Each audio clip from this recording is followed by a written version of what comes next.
Magandang umaga mga kabay. So meron po akong estimate dito. Dito 5899 demolition hammer ng DeWalt 10 kilos. Ayan. So wala po siyang chipping mga kabay. Gumagana siya pero wala po siyang hammer. Ayan. Papaandarin natin. Tapos lagyan natin ng bala. Ayan. Paandarin natin ulit.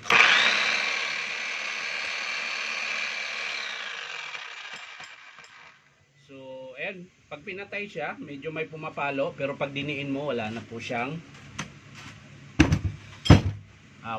hammer. So, titingnan natin mga kabay. Gumagana naman siya. Ang problema lang yung kanyang chipping nawawala. Tsaka, tumatagas din po yung langis. Ayan. Kaya siguro naubusan ng langis ito. Dahil tumatagas na po. So tara mga kabay, samahan nyo po ako, bubuksan po natin. So yan mga kabay, nakalas ko na po yung screw. So pwede na po nating tanggalin ito. Yan. Tapos check muna natin yung, hindi na, ito na pala. Bubuksan na natin yung, ayan. So binuksan na pala ito ng may-ari mga kabay. Sabi niya lilinisin daw niya. Akala niya dumi lang. So ayan, ayun no. Durog, ano po yung connecting rod niya mga kabay. Tsaka piston, ayan no. Natuyuan nga ito. Kaya ganun. Ayan mga kabay, hugutin lang natin yung connecting rod para makita natin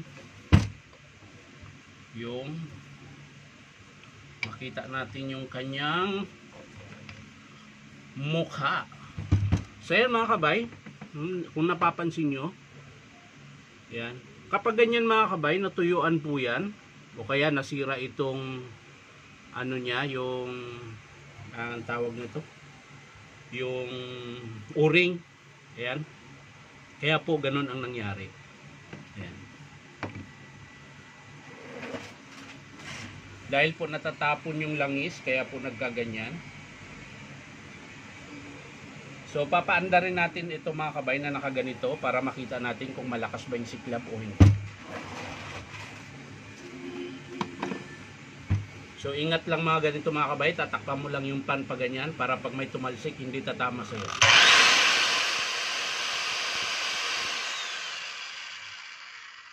So okay pa po siya mga kabay. So wala po tayong problema dito sa kanyang armature, crankshaft, gear, pan, okay pa, carbon brush, okay pa rin. So dito tayo sa kanyang cylinder, ayan. Minsan din kasi sa cylinder ang problema. So kailangan nating linisin ito para ayan.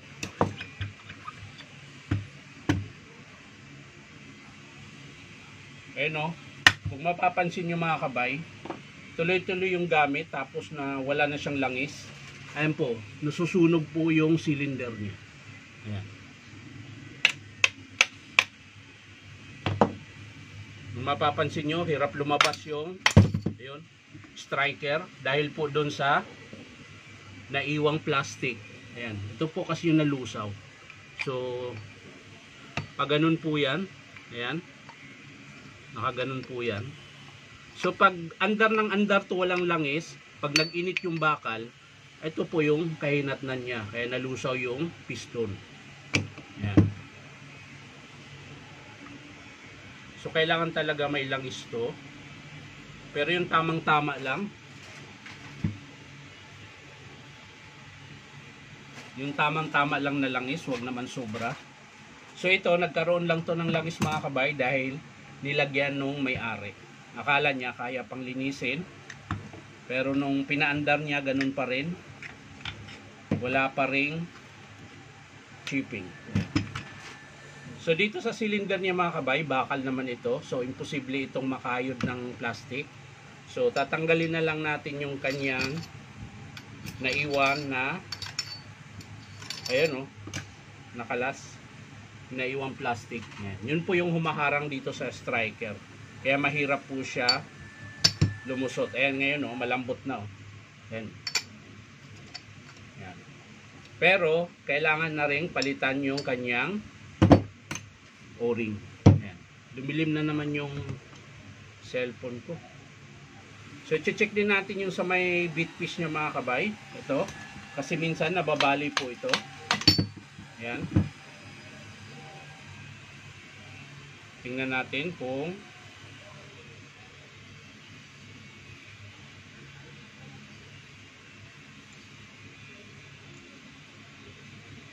yun. So, bakit ganito? Binaliktad pa yung washer mga kabayo. Ano mapapansin nyo? Minsan, isa din to sa dahilan eh. Pag ito nabaliktad mga kabay, ayan. Ito dapat, yung flat lang, dito po yan. Nakaganyan. Etong may uka, yun po yung tatama dito sa bit piece dapat. Yan, ganyan po yung tamang pagkabit. Kanina kasi ginano nila. Yan. Yan. So masisira din po yun. Dapat nakaganyan siya. Yan. Tapos yung rubber. Ang susunod na ano niyan, yung rubber. Ito, rubber damper. Tapos ito.